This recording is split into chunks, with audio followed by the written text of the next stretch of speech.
What's the meaning of chaparral?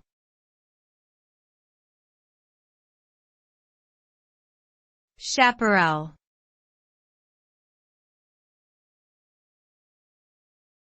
Chaparral.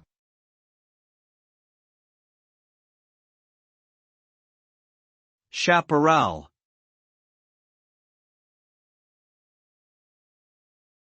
Chaparral.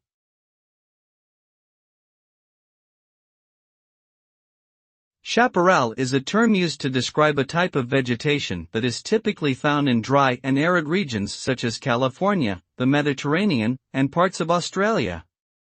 The plant community is comprised of several shrubby species including chamise, manzanita, ceanothus, and sagebrush. The term chaparral is derived from the Spanish word chaparro, which means dwarf oak.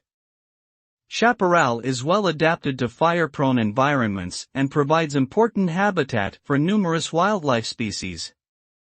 However, it can also be highly flammable and has contributed to several destructive wildfires.